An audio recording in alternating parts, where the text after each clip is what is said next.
It's like a broken record, right? A million guys out there completely blindsided saying, life was great until it wasn't. And I'm no exception. Thought everything was peachy until it all went sideways. Hey, I'm Blake Ramsey. At 31, life felt good and satisfying. Things were going smoothly, especially with my job at Space Conquest, a division of a major aerospace company. We were working on a NASA project, creating a next-generation manned spacecraft resembling an airplane upon landing, solely for passengers. My role involved designing the escape system, ensuring each crew member had their own capsule to eject from in case of emergencies, a dream come true for a space engineer. My wife, Tracy, and I, married for 7 years, had 3 kids, Tyler, 7, and twin girls, Beth and Emily, 6. Family was my priority, balancing work with quality time. Our parents lived nearby and loved spoiling their grandkids. Tracy's sister Lucy was also close. We lived in a friendly neighborhood in a 4-bedroom house, planning to convert the basement into extra space as the girls grew. Tracy and I met in college, fell in love and married soon after. I pursued aerospace engineering while Tracy worked as a legal assistant. She left her job after Tyler's birth, but returned after the twins were born. As the girls started school, Tracy's behavior changed, hinting at problems in our relationship that I overlooked. Before everything went downhill, I met Tracy's boss, Stanley Cross, a few times at social events and the company Christmas party. I didn't like him. He came off as arrogant and rude, and I didn't trust him one bit. Whenever I visited Tracy at work, Cross seemed possessive and reluctant to let her leave. I kept an eye out for any signs of romance between them, but didn't notice anything at the time. Things fell apart when the twins finished kindergarten. After dropping them off at my parents' place for the weekend, I was hoping for a nice time alone with Tracy to work on our relationship.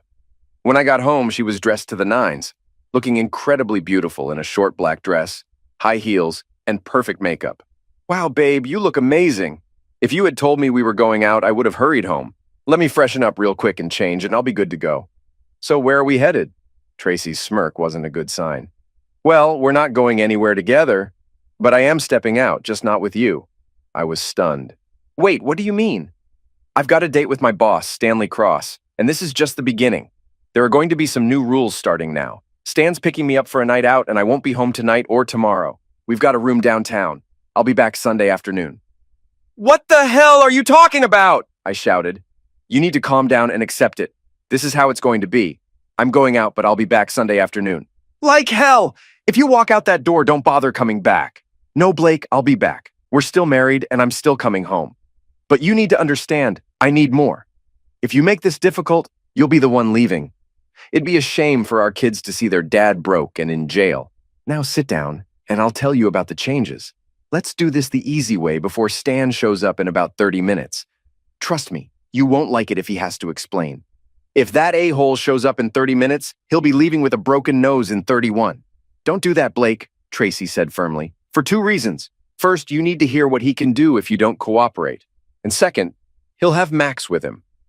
Max is his bodyguard, and he's not someone you want to mess with. Touch Stan, and you'll end up in the hospital. I felt a sensation I hadn't felt since my days as a Marine in the Middle East. At first, I couldn't put my finger on it, but then it hit me. I'm being ambushed. With my wife on one side and Stanley Cross about to join the fray, I'm caught in the middle. They've got the upper hand with their pre-planning and surprise, and I'm not sure how to defend myself. I brushed past Tracy and headed upstairs. Where are you going? Tracy demanded. We need to talk. I'm going to freshen up real quick. Be down in 5. During my time in the Middle East, I'd been ambushed 3 times. I had a few rules for dealing with ambushes. First, try to spot it before you're caught. But with Tracy and Stanley, I didn't see it coming. Second, find cover fast. That's why I was making a beeline for my bedroom. And the third rule, come up with an escape plan for you and your team. I needed a plan. So I made one. First, I changed out of my suit into something more casual. Then, I set up my iPhone to record and slipped it into my pocket. Next, I went to my closet and rummaged through my old footlocker. On top, there was a key taped to the back. I opened it up, and memories flooded back as I looked at my old uniforms. I realized I could still fit into them, even after 10 years. Underneath the uniforms, I found a bunch of filing folders, and below those, a box with my medals, rewards for my service during 2 tours in the Middle East. I quickly glanced at the medals, but that wasn't what I was after. Underneath them was what I was looking for. My Marine Corps Beretta 9mm, named Betsy. It was tucked away in a cloth-lined plastic pouch with 2 clips of bullets. Technically, I wasn't supposed to keep my pistol, but a mix-up when I was leaving the service allowed me to hang on to it. This tool meant a lot to me. It had saved my life more times than I could count in combat. As I loaded a clip, I heard Tracy calling from downstairs. "Get down here now, Blake, or you'll regret it." "I'll be right down. Can you grab me a beer?" I called back. I slid the tool into my belt at the small of my back and covered it with my shirt. It was a double-action semi-automatic pistol, so all I had to do was pull the trigger to fire. Unless someone was specifically looking, they wouldn't notice it. Before leaving the bedroom, I pulled out my phone, started recording, and slipped it back into my pocket with the camera peeking out. I wanted to know exactly what Tracy and her boss had planned for me. So I decided to use some of the interrogation techniques I'd learned in the Marines. I planned to stay calm and encourage Tracy to talk about how she saw things. When I got to the living room, Tracy was sitting at the table with a glass of wine in front of her and a beer waiting for me. "About time," she said sternly. "We've got some things to sort out before Stan gets here." "I can see you've got something on your mind, Tracy," I said. "Tell me about this new situation I'm supposed to accept." "First off, remember that I love you more than anything. We've got a family together and I want to grow old with you. I really don't want to hurt you, honey," she began, but I cut in. "No more sweet talk, Tracy. I'm not your honey or sweetheart. Just call me Blake, and I'll call you Tracy." Tracy seemed annoyed by my lack of affection, but she kept going. "Look, I don't want to hurt you, but things have changed as of tonight, and you've got to accept it, or else. You should know that Stan and I have gotten really close since he made me his personal assistant. And by that, I mean we're having an affair. It's been going on for almost 7 months now." He started flirting with me not long after I went back to work as a secretary. Then we started grabbing coffee together during breaks. When he promoted me to executive secretary, we started spending even more time together, and his flirting turned into seduction. It was flattering to have a powerful guy like him interested in me. One evening after work, he made his move in his office. He grabbed me, kissed my neck, and things escalated from there. He's good-looking, charming, and fit. It was hard to resist. We ended up on his couch, and he was a skilled lover. I enjoyed it so much I knew I didn't want to stop. "So, you didn't even think about being unfaithful or how it would affect me," I said. "I'm sorry, Blake, but no, I didn't. But that doesn't mean I don't love you. You're still the man I want to be with forever." I took a sip of my beer and said, "Good luck making that happen." "Tell me, Tracy," I pressed on. "Why, after 7 months of sneaking around, are you suddenly coming clean? You could have kept it going indefinitely, right under my nose. Until now, Blake, we've been keeping things under wraps, meeting up in Stan's office, his limo, and daytime hotel rooms. But we're tired of the secrecy. We want to be open about our relationship. That means spending nights together, going out in public, and traveling as a couple. But we need you on board with our lifestyle." I took another swig of my beer and replied, "Well, good luck with that." "No, Blake." Tracy leaned in, trying to hold my hands. "We're not getting divorced.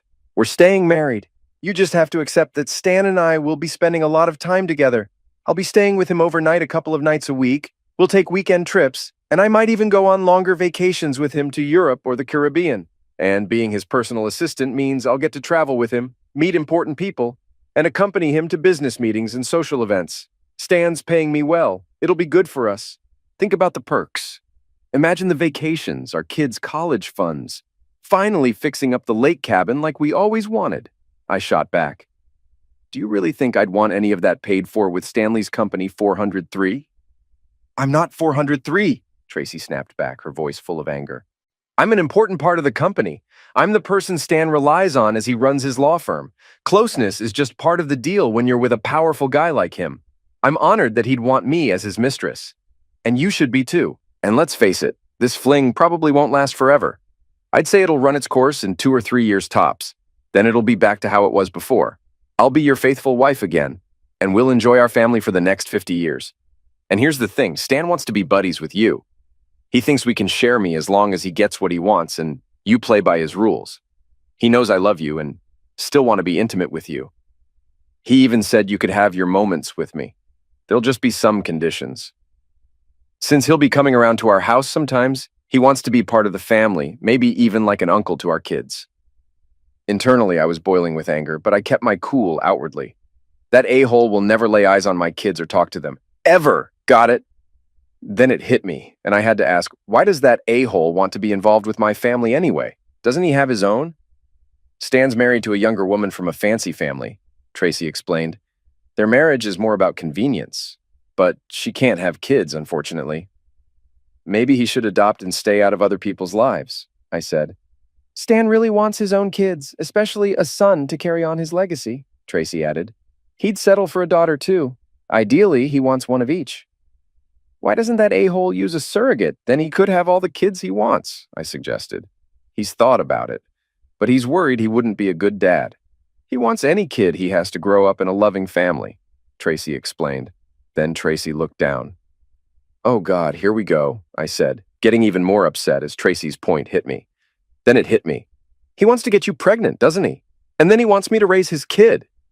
It wouldn't be his kid alone, Tracy insisted. It'd be mine too. And you'd love it because you love me. And the kid would have Cross as a last name. Stan would pay us a ton of money to raise his kid and cover all the expenses until they're done with college. Oh crap, are you already expecting? I blurted out. No, she replied. But he wants me to stop taking the pill in a few months. I told him I wanted you to agree to our new arrangement first. Just when I thought it couldn't get worse, I muttered to myself. Once more, I made it clear. Good luck with that. Tracy was mad. Stop saying that, she snapped. I know you're not on board now, Blake, but maybe you'll come around. Her words hit me hard. As I got up to confront her, the doorbell rang. Tracy rushed to answer it, letting her boss in. As he walked in, he grabbed her waist and gave her a kiss. This just keeps getting better, I grumbled to myself. How did he react? Cross asked Tracy. Not good. You might need to spell out the consequences if he doesn't cooperate, she replied. I heard him say, then we'll go to plan B, shock and awe. Stan was a big guy, taller and heavier than me at 5'11". I couldn't figure out what Tracy saw in him. Maybe his long graying hair gave him a distinguished look. He seemed confident in his black suit and had a commanding presence. He walked right up to me, invading my personal space. Mr. Ramsey, we need to talk, he said. Talk? I will off you, I shot back. You could try, but my driver would probably stop you before you got far. By tonight, you'd be in jail. So sit down, he ordered. I glanced out the door to see a big guy waiting on my doorstep. I wasn't scared, but I wanted to hear him out, so I reluctantly sat down. Good, now we can talk like grown-ups. When your wife became my personal assistant, it included some extra duties. Yeah, I'm talking about closeness. I've been with your wife for the last 6 months, but we're tired of sneaking around. You and Tracy are going to have a new arrangement. As my assistant, she'll take care of my needs, both professional and personal. Mr. Ramsey, you'll still be Tracy's husband. Your role as a dad won't change, except for one thing. I'll be taking care of Tracy's needs. Most of the time, that'll happen at a hotel or my office. But sometimes when you're not around, we might use your bed. You a hole! Why would I put up with this? I'd rather divorce her cheating behind, I spat back. Mr. Ramsey, that kind of talk won't help. Remember who I am. I'm a big-shot lawyer with the city's top law firm. If you try to divorce her, you'll pay. And not just in court. We'll take everything from you, make you pay alimony and child support while she's still with me. Your son and daughters? You won't see them much, if at all. You'll be accused of child offense, go to jail, and lose custody forever. Your job? Gone? Your family and friends? They'll turn their backs on you. I sat there in shock, speechless. I never imagined Tracy and this a-hole would go this far for their affair. Stan went on. Now I know you won't do anything stupid. If you try to tell my wife, you'll regret it. My driver and his pals will make sure of that. If you try to skip town, my investigators will find you. So just accept this new deal. Your wife's a great assistant. He leaned in. And she's pretty good with her mouth, too. I turned to Tracy. Would you really do all that to me? I hope not, Blake, but as long as you cooperate, I won't have to. Eventually, you'll get used to it, and it'll seem normal, she said calmly. Still reeling, I watched as they headed for the door. But before they left, I had something to say. Wait, I've got something you need to hear. Annoyed, the jerk rolled his eyes. What is it, and make it quick? I took a breath. Once I've had a few drinks and mourned my marriage, I'm calling your wife to spill everything. Turning to Tracy, I said, after that, I'm calling your sister Lucy to spill the beans, and I'll let her break it to your folks. Stan seemed puzzled, not used to facing resistance when he tried to strong-arm someone. What was that? He questioned. Without repeating myself, I went on. Bright and early Saturday, I'm getting a locksmith to change all the locks. Now Tracy was paying close attention, trying to grasp the situation. After the locks are swapped, I'm heading over to Kate's place down the street. She's been flirting with me shamelessly since her husband passed a few months back. She's older than you and not a supermodel, but she's got a killer body. Even modeled a bikini for me once.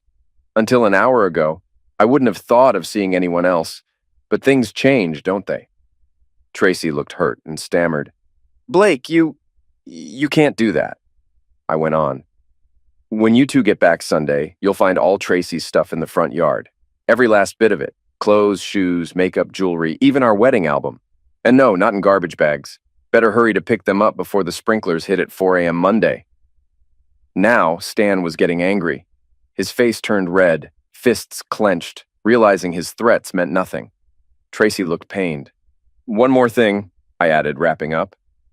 Monday, I'm seeing a divorce lawyer. Filing for divorce on grounds of cheating, naming you, Stanley, as a co-conspirator. Plus, suing you for messing with our marriage and your firm for breaking company rules, assuming a big outfit like yours has any.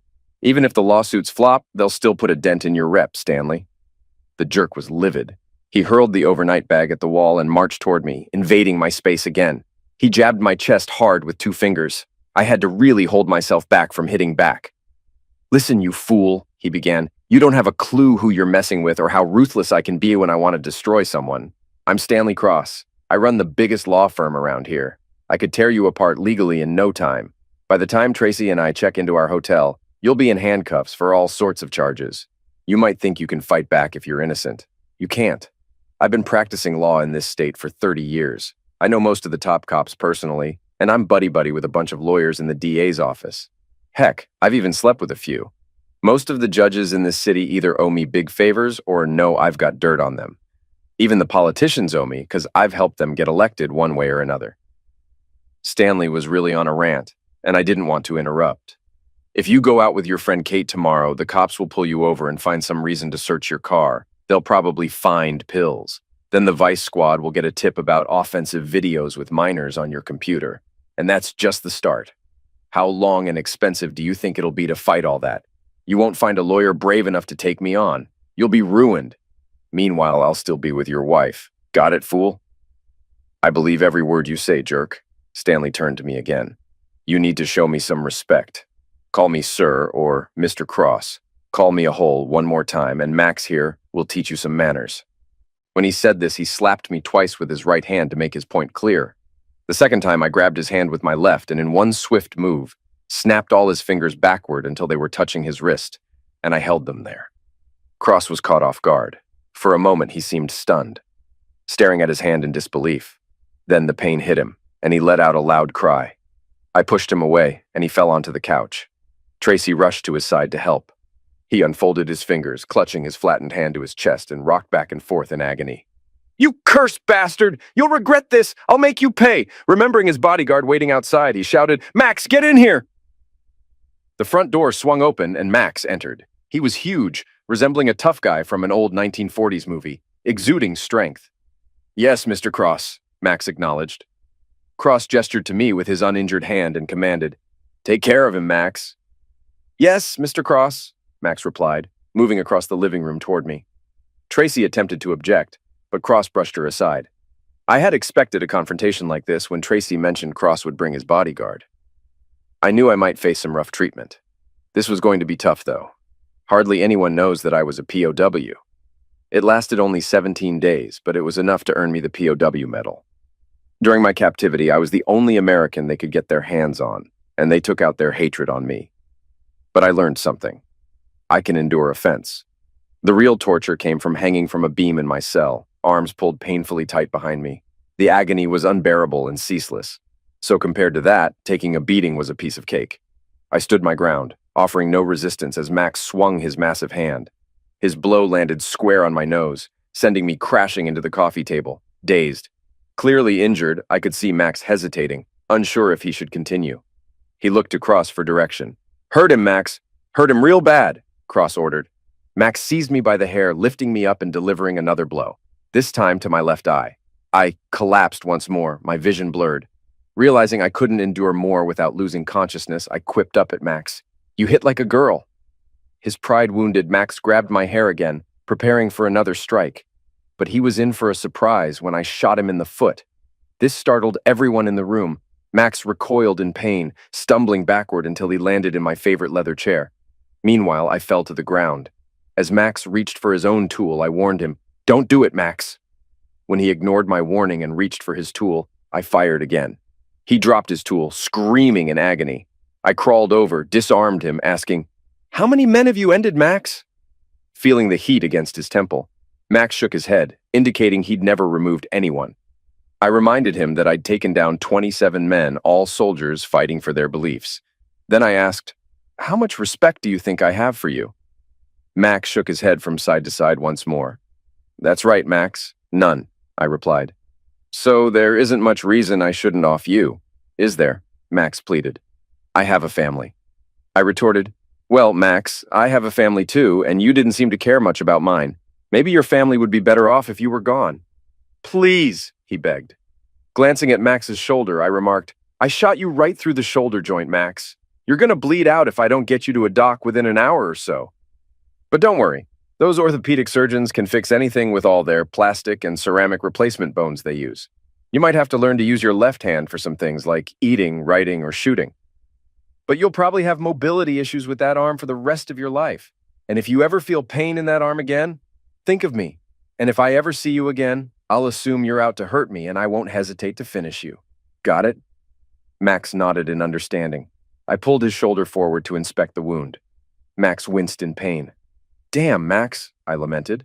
"The bullet went clean through your shoulder and my favorite chair, and you're bleeding all over it. I don't know if I can clean it up or fix the hole. If I have to replace the chair, I'll be even more pissed than I am now." Toying with Max for so long was a mistake. Leaving an enemy behind me was a bigger one.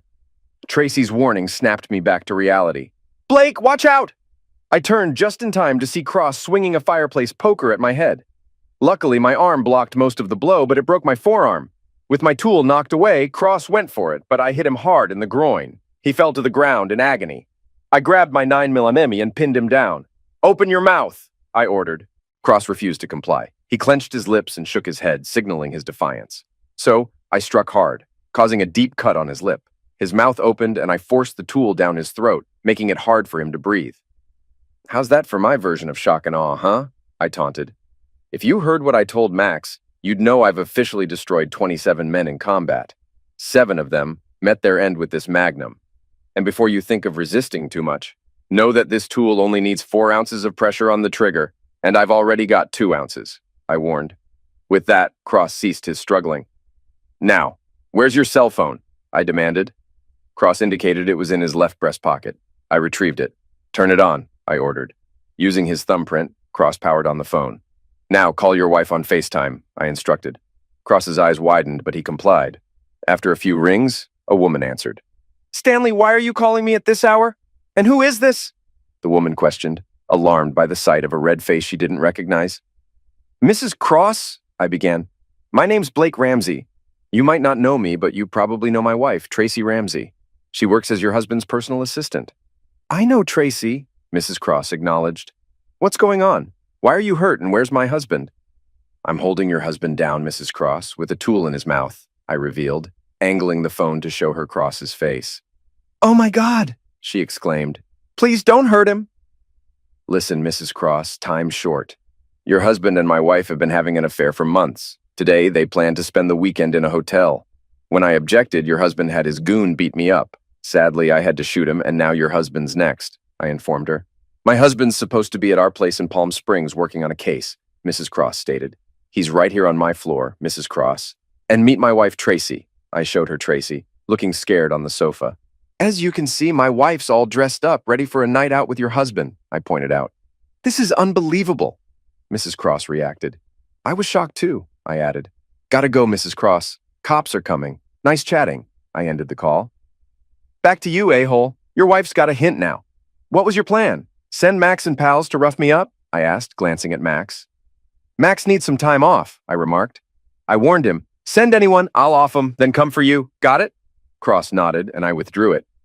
Suddenly, I smelled something foul. "Did you crap yourself?" I chuckled. "Now I need a new carpet." "Pass me my briefcase, Tracy," I requested. She handed it over, and I pulled out my laptop. "Was this your stash?" I asked, aiming at the laptop's hard drive. Cross was screaming, covering his ear, likely with a ruptured eardrum. I leaned close to his ear and said, "Good luck using that computer now, a-hole." Then I got off Cross and told him to sit on the sofa. He obeyed, still clutching his groin and ear. I instructed Tracy to grab a wet towel from the kitchen and help Max with his bleeding shoulder. She rushed to get it and came back quickly to assist Max. After that, I warned everyone to stay put while I went to clean up in the kitchen. With my phone still recording, I realized I had to hide it to prevent the police from deleting the footage as Cross had connections. I stashed it in a pile of dish towels in a drawer. Then, I wiped my face with a wet towel. Returning to the living room, everyone was still in place. Cross was in pain, Tracy helping Max. I told them to wait for the cops, who'd be here soon with an ambulance. Outside, my neighbors had heard the noises. I confirmed it and asked if anyone had dialed 911. Two had. One of my neighbors was retired Marine Colonel Orson Sage. We were close friends who often shared a beer. He called me Captain, and I called him Colonel. "Are you okay, Captain?" the Colonel asked. "I've seen better days," I replied. Sirens wailed in the distance, signaling the police's imminent arrival. "Colonel," I called, "can you help me out?" "Sure thing, Captain," he said, stepping onto my porch. "First, can you help me unload these magnums and put them on the table? I don't want to be holding one when the cops show up." The Colonel took it and quickly made them safe. Then, he placed them on the porch table. Kate, a widowed neighbor from up the street, noticed my injuries and came over to help.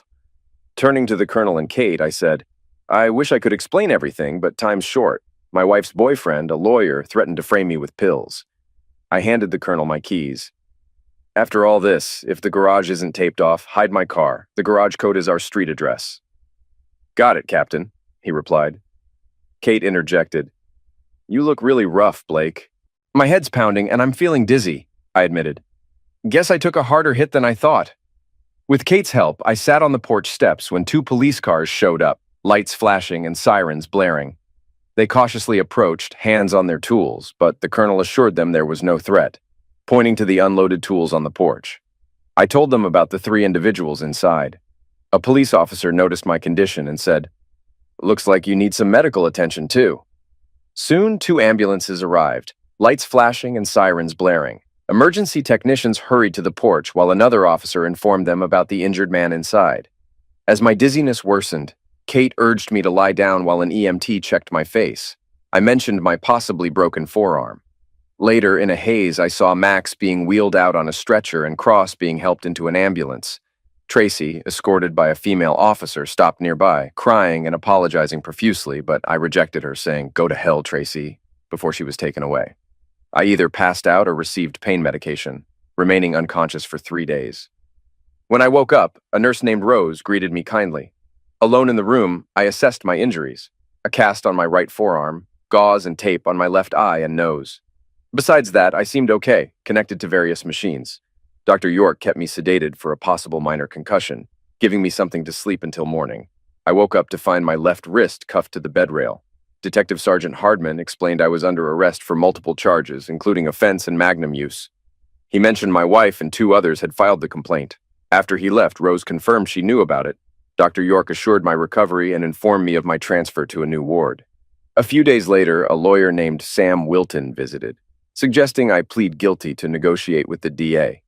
I insisted on my innocence and asked about my kids, who were with my wife's sister. I couldn't believe how my life had suddenly changed, worrying about my broken marriage, my children, and my job. I provided Sam with my company's contact information and requested him to inform my boss about the situation. Upon reviewing the charges against me, I questioned the spousal offense charge mentioned by Detective Sergeant Hardman. Sam clarified that Stanley Cross had included it in his complaint, alleging multiple instances of violence against Tracy, supported by photographic evidence of her injuries. Despite my denial of the accusations, Sam suggested considering a plea deal at the arraignment to potentially mitigate the severity of the charges. However, I expressed concerns about admitting guilt, fearing possible civil repercussions from the witnesses involved. In response to the looming legal battle, I requested Sam to reach out to my uncle, Jonathan Allen Carter, a retired Navy lawyer renowned for his expertise in family law. I emphasized the need for discretion, as I didn't want my intentions revealed prematurely. After Sam coordinated with Uncle Jack, it was agreed that he would provide legal assistance. Sam assured me that Uncle Jack emphasized the importance of maintaining confidentiality regarding the case details. During the arraignment conducted via hospital TV, I entered a plea of not guilty to all charges. Despite the prosecutor's push for no bail, the judge decided to keep me in the hospital for 2 additional days before proceeding with a hearing to determine whether I would stand trial. The day before I went to jail, Uncle Jack came. He was officially my lawyer now and could visit me. Seeing him was a huge relief. I hugged him, feeling emotional. I hadn't realized how much I needed support until then. After catching up, Uncle Jack got serious. He wanted to talk privately and filled me in on some details. He'd spoken with Lucy briefly and assured me the kids were okay with her until things settled. Lucy was puzzled by Tracy's version of events and was grateful Uncle Jack was there for me. Then Uncle Jack wanted to know exactly how I ended up in this mess. I confided in him, explaining everything that happened. He found it unbelievable. I also told him about the different story Stanley Cross, Max Angel, and Tracy had concocted after my arrest. In a hushed tone, I revealed to Uncle Jack that I had everything on video with my iPhone, hidden at home. Though he didn't show much emotion, I sensed relief in him knowing there might be evidence backing up my story. Uncle Jack promised to support me throughout this ordeal. He said my main focus should be on recovering while he worked on my case and looked into bail options. I agreed, asking him to keep an eye on my kids. He promised to stay in touch through Lucy. After leaving the hospital, I was taken to jail. 3 days went by with no word from Uncle Jack. Finally, I faced a judge, with Uncle Jack there. He fought for my bail, but I ended up on house arrest. Uncle Jack had arranged a place for me in a gated community where I'd stay with him. However, I couldn't leave the area. Uncle Jack had plans in motion, but he kept most of them secret until they unfolded. He hired private investigators to help him and set them to work on several leads. Retrieving my phone from my kitchen drawer posed a major challenge due to the restraining order preventing me from accessing my house. Uncle Jack refused to break in, hoping for a solution to arise. In the meantime, he arranged a new cell phone account for us both for communication. I contacted my neighbor, the Colonel, to update him on my situation. He shared concerning activities around my house. Uncle Jack suggested inviting the Colonel over for beers and barbecued steaks to discuss further. The Colonel recounted an incident he witnessed shortly after the altercation. He spotted individuals near my garage, called 911, and confronted them with an aluminum bat. Despite threats, they fled in a black SUV, their faces captured in a photo. The Colonel also observed Tracy conversing with men near the garage shortly after she returned to the house, noting down the SUV's license plate. Uncle Jack investigated the license plate linked to Unique Services, a private investigation firm owned by Jose Gonzalez and Miguel Ortego, both with questionable law enforcement backgrounds. Notably, Unique Services counted Stanley Cross's law firm among its clients. Retrieving my cell phone from my house kitchen became urgent. Uncle Jack devised a plan to meet with Tracy under the guise of mediation, with her lawyer's associate present. At 6 p.m., Uncle Jack arrived and was greeted warmly by Tracy, joined by Gordon Merritt from Cross's law firm. After introductions, they settled in the family room to discuss matters, both recording the conversation. Uncle Jack expressed regret and subtly questioned my account of events. He continued, mentioning my claim about Tracy and Mr. Cross having an affair and how I reacted angrily upon seeing them together. Mr. Merritt interjected, suggesting that the evidence seemed stacked against me. Uncle Jack then proposed that Mr. Merritt testify that I may not have been in the right state of mind during the incident, given my belief that Mr. Cross was taking Tracy away. He emphasized my previous good behavior as a husband and father. After considering it, Mr. Merritt proposed that they might entertain such a suggestion if I were to plead guilty to the charges against me. Uncle Jack asked, "Are you suggesting all the charges? Or is there a chance some could be reduced or dropped?" "I'll need to discuss with Mr. Cross. He's influential with the DA's office. Maybe we can find a solution to make this go away. It's not just for Mr. Ramsey's sake, but being caught in a high-profile legal mess isn't good for Mr. Cross either. It damages his reputation in business." "That's all I came to say, Tracy. Thanks for meeting with me. Blake wants you to tell the kids he misses and loves them." Tracy appeared moved by this, her eyes getting teary. Before Uncle Jack turned off his recorder, he added, "If I can prove Blake's story, you could face charges like perjury and obstruction of justice, which carry jail time." Just as Gordon Merritt was about to speak, Uncle Jack turned to him. "And you, counselor, if I can show you knew your client and Mr. Cross were lying, you could also face legal consequences. Before you respond, discuss it between yourselves." With that, Uncle Jack grabbed his recorder and got up. While you chat, mind if I grab some water? No, go ahead, Uncle Jack. Kitchen's that way. Tracy gestured toward the dining room door. There's ice water in the fridge if you want. In the kitchen, Uncle Jack ensured he couldn't be seen, then located my iPhone in a drawer by the sink. After pocketing it, he poured himself some ice water from the fridge. After a couple of minutes, he returned to the family room. Before I go, Tracy, anything you want to add? Tracy nervously glanced at Gordon Merritt, who spoke up for her. At this moment, Mr. Carter, we have nothing more to add. We'll inform you of any changes to Mr. Ramsey's charges, and we expect your cooperation if you want to resolve this matter. Uncle Jack concluded, That's fair enough. Thank you for meeting with me, Tracy. Mr. Merritt, I'll see you in court. Uncle Jack didn't bring the iPhone to the townhouse. Instead, he arranged for Digital Analysis Solutions, DAS, to examine its contents. He briefed the DAS director on the case's background and the importance of the video-audio recording for my defense. DAS assured Uncle Jack they'd handle it carefully and promised to provide their analysis in a few days. Later, Uncle Jack and I visited the DAS offices for their report. DAS transferred everything from my iPhone to their server. They found the video and made multiple copies stored on DVDs, flash drives, and in the cloud to ensure its safety. Uncle Jack and I watched the video together for the first time. It captured all the conversations between Tracy, Cross, and me before the offense. Though parts were shaky during Max's attack, it clearly showed I was defending myself. Some sections were unclear visually, but the audio provided a clear picture of the events. Luckily, it also showed Max pulling out his magnum on me. We thought the briefing was done, but the DAS director said there was more. Besides the usual stuff on my phone like pictures, contacts, emails, and texts, there were 97 new emails and 64 text messages I hadn't seen. DAS checked them out without opening, and most were legit from friends and family. But one was shady, with 27 photos of kids. If I had opened it, those pics would have ended up on my phone. When I trashed my computer, I said, Cross couldn't plant those pics there, so he tried on my phone. Uncle Jack and I thanked DAS for their help and left my phone with them. We took copies of the video home. Later, Uncle Jack got thoughtful. What's on your mind, Uncle Jack? I asked. I'm thinking about our next move, he replied. We could show this to the DA now and likely get the charges dropped against you. Plus, Cross, Max, and Tracy might face some heat. But if Cross has the pull, we think the whole thing might vanish. What's our other choice? I wondered. Reflectively, Uncle Jack responded, we could hold off until the hearing. The prosecutor would likely put all the conspirators on the stand to tell their side, and then we could present ours. The DA would have to go after them for conspiracy, lying under oath, and other charges. They'd be looking at some serious jail time. And I'd have a shot at getting my kids back, I pondered. So what's your call? We could wrap this up quickly, or drag them through a lengthy trial implicating them all in a big conspiracy, he proposed. I'm all in for taking them down, I decided without hesitation. I was hoping you'd say that, Blake. I've always wanted to expose them publicly and turn the tables on them in court, just like Perry Mason, Uncle Jack admitted. It struck me as amusing that even a seasoned lawyer like Uncle Jack had his share of whimsical aspirations. We awaited the hearing scheduled in 3 weeks, with Uncle Jack preparing his case diligently.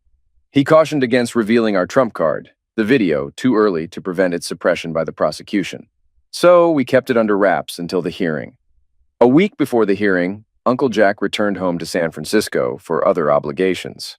During his absence, I received a call from the gatehouse guard informing me that Tracy Ramsey claimed to be my wife. After consulting Uncle Jack, who advised me to remain calm and respectful, I allowed Tracy in, despite acknowledging her toxicity to me. As I awaited her arrival, I tidied up the townhouse, then greeted Tracy at the door. Despite my reservations, I couldn't help but notice her effort in appearance, wearing a stylish outfit with subtle makeup. Come on in, Tracy, I welcomed. You look wonderful. Thank you, Blake, she responded. You look quite fit and handsome. I've been hitting the exercise room here regularly, I explained, and I've been watching what I eat, mostly sticking to fruits, veggies, and avoiding junk. I continued. Please, have a seat on the sofa. Can I get you a glass of white wine? I was trying to be hospitable. Returning from the kitchen with our drinks, we took a few sips before I asked why she wanted to meet. Despite everything, Blake, I still love you just as much, she confessed. I never thought things would spiral like this. I know what you wanted, I retorted. You wanted me to accept Cross's lifestyle. It seemed easy enough. You could have been the cold, and I could have had fun with Cross, she explained. We could have made good money, and eventually, things would have gone back to normal. I ruined your plans, huh? I said sarcastically. Actually, those plans were more Cross's doing. He thought he could intimidate you into going along, she admitted. Neither of us expected you to react so aggressively. It was unlike you, considering how laid back and easygoing you usually are. I guess that's why he thought I was easy to manipulate, I guessed. You don't know how scared I was when I saw how violent you became, Tracy admitted. It's a side of me I've been trying to bury. It's been hidden since my days as a Marine in the Middle East. That's not who I am now, I explained. Out of nowhere, Tracy asked, "Where's your car?" I'm not exactly sure. When Cross threatened to plant pills in it, I took it seriously and had it moved to a place he wouldn't find. I chuckled. About those men at the house after you moved back in, what were they up to?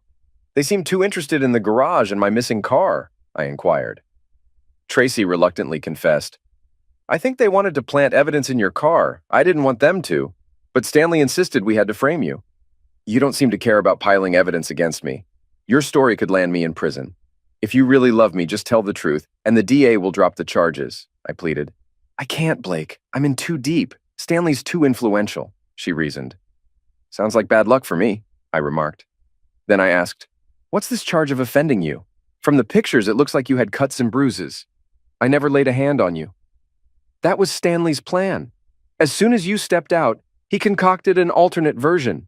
He said you accused us of having an affair, then started hitting me. When he intervened, a fight broke out.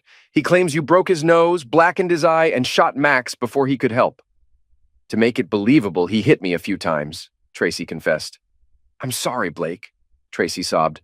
I never wanted this. I just want things to go back to how they were between us.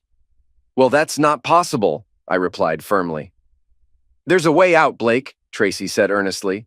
Stanley knows all about your past as a hero, your struggles with PTSD.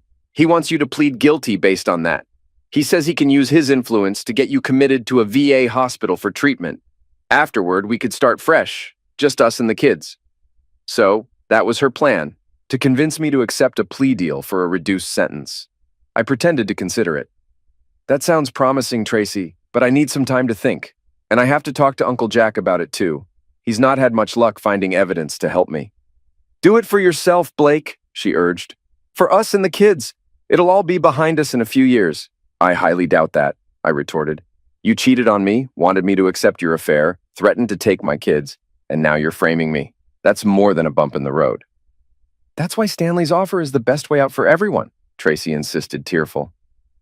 I'll think about it, I said, ending the discussion. I suggested she leave. But she wanted to stay, suggesting we forget our problems for a while.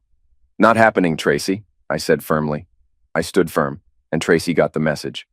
Please consider Stanley's offer, she urged. I walked her to the door. Before leaving, she hugged me. It felt genuine, but I didn't hug back. The hearing aimed to decide if I'd face trial. The prosecution seemed confident. They put Cross, Max, and Tracy on the stand, each recounting their rehearsed versions of events. Uncle Jack asked them only one question. Do you swear your testimony is true? They all affirmed. Uncle Jack wanted to expose Jose and Miguel, too, but proving their involvement in framing me wasn't relevant to my charges. Their attempts failed anyway. When the prosecution finished, it was Uncle Jack's turn. With the court's permission, he began, we'd like to submit a video of the events. It proves my client's innocence. The ADA objected, claiming it was new evidence. There's a reason for that, Uncle Jack explained. We fear bias against my client. Do you have evidence of bias? The judge asked. It's in the video, Your Honor, Uncle Jack replied. The judge suggested reviewing it in chambers, but Uncle Jack refused. Why not? The judge demanded. We don't trust the court's impartiality, Uncle Jack asserted. Are you accusing the court of corruption? The judge asked, growing irritated. Potentially, Your Honor, Uncle Jack responded.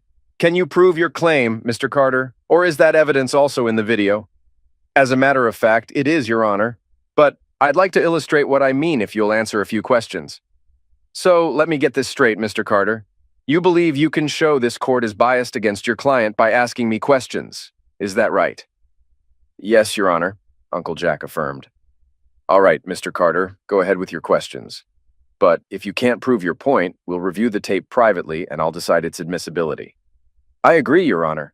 But I must warn you, If this video isn't allowed in court and my client is convicted based on the prosecution's witnesses, I'll share it with the media. Furthermore, the evidence on this video could raise doubts about your integrity for not showing it in court. I feel like I'm being threatened, Mr. Carter, the judge remarked. Without waiting for the judge to get angrier, Uncle Jack continued. Your oldest son is in college, right, Your Honor? He's at the Air Force Academy, isn't he? Yes, the judge replied. He's a freshman. Getting into the Air Force Academy is highly competitive, isn't it? The judge confirmed. First, your son had to apply through a congressman or senator. Then, he took a civil service exam. Based on that, he got a nomination along with 9 others. Afterward, he went through medical exams, fitness tests, and aptitude tests. Also, he had to take the SATs. Is that all correct, Your Honor? Yes, the judge answered. He was a good student and a swim team member in high school. You must be proud of him, Your Honor, Uncle Jack acknowledged. Get to your point, Mr. Carter, the judge urged. Your son's application package included 3 recommendation letters, correct? Yes, Mr. Carter. Who wrote those letters, Your Honor? Well, one was from his swim coach, and another was from his math teacher. And who wrote the 3rd letter, Your Honor? There was a pause, then the judge responded. Mr. Stanley Cross wrote my son a glowing recommendation for the Air Force Academy. Mr. Cross must have known your son well, unless he fabricated details, Uncle Jack noted. My son interned in Mr. Cross's office during high school summers. He aspires to be a lawyer, the judge explained. So Mr. Cross is more of a professional acquaintance than a family friend? Uncle Jack clarified. He's an acquaintance and a colleague in some legal groups I'm a part of, the judge clarified. Now, Your Honor, you can understand why the defense sees your impartiality differently, Uncle Jack concluded. You've placed my integrity under scrutiny, Counselor. While any connection with Mr. Cross wouldn't affect my decisions, you've made it a matter of perception, the judge responded. After a brief pause, the judge looked up and said, Play the video, Counselor. Uncle Jack signaled for the lights to dim and for screens to be lowered. He turned to me and whispered, Here we go, Blake, before starting the video. In court, the atmosphere tensed as Cross revealed his law enforcement ties, surprising the prosecution and causing an assistant ADA to leave in tears. Uncle Jack showed a video of Cross, Max, and Tracy, which they tried to leave during but were stopped by the judge. After the first video, Uncle Jack immediately played a second one, catching everyone off guard and revealing Tracy's unwitting admission recorded on my hidden iPhone. This prompted a recess and the ADA to review this new evidence. When court reconvened, the 3 prosecution witnesses were notably absent. Instead of a substitute district attorney, the county's actual district attorney was present. He wasted no time in addressing the court. Firstly, he began, all charges against Mr. Ramsey have been dropped. We believe he acted in self-defense against Mr. Cross and Mr. Angel. Although it was aggressive, it was justified. Secondly, my office has issued arrest warrants for Mr. Stanley Cross, Mr. Max Angel, and Mrs. Blake Ramsey for various offenses, including conspiracy, perjury, offense, making false statements, and obstruction of justice. Additionally, Mr. Cross's attempted planting of false evidence against Mr. Ramsey has been uncovered, with Mr. Angel and Mrs. Ramsey's complicity noted. We're also in the process of apprehending 2 individuals involved in these attempts. Stanley Cross, Max Angel, and my wife were all taken into custody but were later released on bail. The district attorney was furious to learn that his office had been influenced by Stanley Cross for years. He launched an investigation to identify and remove any colleagues with connections to Cross. All defendants found guilty, with Cross pleading innocence but Max and Tracy confessing against him. Cross got 11 years, Max 7, and Tracy 3, reduced from 5 after my testimony highlighting her warning about Cross's attack. Jose and Miguel obstructed justice and tampered with evidence, leading to their arrest for minors' video possession. Miguel confessed, both sentenced to long prison terms. Cross held in county jail, awaiting state prison transfer. Max and Tracy given 2 weeks to settle affairs before surrendering. Max prepares family for his absence, aiming for parole in 4 years. Tracy, with a shorter sentence, will serve in a rural jail annex, arranged by Uncle Jack. I let Tracy stay with the kids while I stayed elsewhere. She used the time to bond with them and explain her absence. The day before she surrendered, Tracy asked me to move in. When I arrived, she welcomed me, saying, "This is your home," dressed casually but composed, with a small bag by the door, joking about it being all she needed. In the kitchen, Tracy had a light breakfast ready. We talked about Lucy coming to take her to the sheriff's office at 11 a.m. She assured me that Lucy would help with the kids and encouraged me to accept her help. Tracy wanted me settled in before the kids got home from school, so their routine wouldn't be disrupted. She was unsure about visits while she was in prison, but promised to write often and asked me to have the kids write to her too. She had packed all her things in plastic bins and stored them in the basement. She left a family photo in each kid's room so they wouldn't forget her.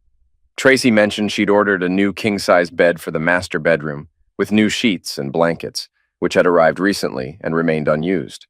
The more she spoke, the more tears welled up in her eyes. Until now, we hadn't discussed our personal feelings. When she started to tidy up the table, I told her to hold off and suggested we go to the family room with our coffees. Glancing at her watch, she realized she didn't have much time left. Tracy seemed genuinely sorry. She reminded me of the woman I married, not the one influenced by Stanley Cross. "Blake," she began, "I can't express how sorry I am for what I did and how I treated you. You were an amazing husband, father, and provider. You were my best friend and a wonderful partner. I forgot that, until now.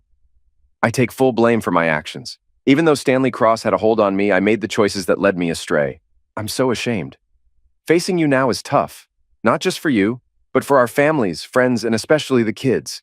Part of me is relieved to go somewhere I won't have to face you or see your disappointment. I know you won't forget, but I hope with time, it'll fade, and you'll forgive me. That's what I'm holding on to now."